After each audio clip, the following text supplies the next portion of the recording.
Bismillahirrahmanirrahim. Assalamualaikum warahmatullahi wabarakatuh. Perkenalkan, saya Cici Giniarsi, guru sejarah di SMA Negeri 1 Tambelang.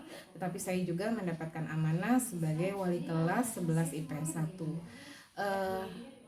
Akar permasalahan yang akan saya angkat di sini adalah kegagalan dalam mengelola emosi terkait dengan peserta didik saya di kelas 11 IPS 1. Apa saja deskripsi masalah yang akan saya sampaikan? Yang pertama adalah adanya siswa F yang memiliki keinginan untuk terlibat dalam kepengurusan OSIS. Hanya saja ada siswa D, sebut saja namanya seperti itu, yang kemudian secara tidak sengaja sebenarnya mengatakan cie anak OSIS gitu. Nah, siswa F yang pada saat itu mungkin sedang ada masalah gitu ya secara pribadi, tiba-tiba akhirnya berbalik arah dan tidak bisa mengontrol emosi sampai akhirnya beliau melempar meja dan kursi begitu ya di dalam kelas, bahkan kemudian berteriak-teriak gitu ya di dalam kelas sehingga menimbulkan perhatian dari kelas-kelas lain. Nah, ketika saya mendapatkan laporan ini, kemudian saya panggil keduanya ke ruang guru untuk diselesaikan permasalahan. Jadi permasalahan yang kedua sebenarnya adalah akar masalahnya adalah kesalahpahaman, di mana yang satu tidak mampu mengontrol emosinya, yang dua juga tidak bisa mengontrol ucapannya, sehingga akhirnya kesalahpahaman ini menimbulkan kericuhan gitu ya. Jadi terjadilah keributan di dalam kelas.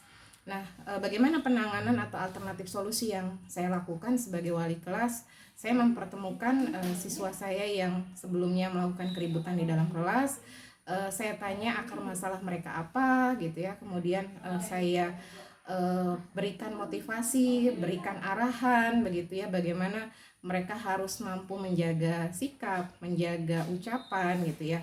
Karena keduanya bagi saya sama-sama memiliki kelemahan gitu ya. Di satu sisi yang satu tidak bisa menjaga ucapannya, mungkin niatnya adalah bercanda, tetapi pada kenyataannya temannya yang lain gitu ya, lawan bicaranya merasa tersinggung dengan ucapannya. Tetapi siswa yang satu lagi juga sama gitu. Kesalahan dia, kelemahannya adalah dia tidak mampu mengontrol emosinya dengan baik. Dia tidak tahu bahwa temannya sebenarnya niatannya bercanda, tetapi karena mungkin dia sedang ada permasalahan pribadi sehingga akhirnya dia bertindak di luar dari batas emosinya.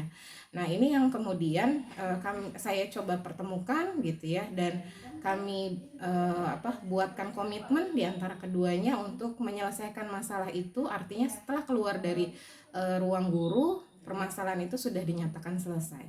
Awalnya sangat sulit ya penyelesaiannya, karena memang si siswa F ini agak tidak mau menerima permohonan maaf dari teman-temannya, sehingga akhirnya saya sampaikan arahan gitu ya, dari segi agama begitu, bagaimana Tuhan saja memberikan maaf kepada hambanya. Kemudian juga saya mengandaikan juga dengan batu yang keras pun masih bisa legok gitu ya dengan air. Maka dari situlah dia mulai terbuka pemikirannya, sehingga pada akhirnya meskipun butuh waktu yang cukup lama dalam proses diskusi kami, akhirnya kami bisa menyelesaikan permasalahan itu dengan baik dan bisa diselesaikan dengan baik setelah kami memberikan pengarahan dan juga komitmen.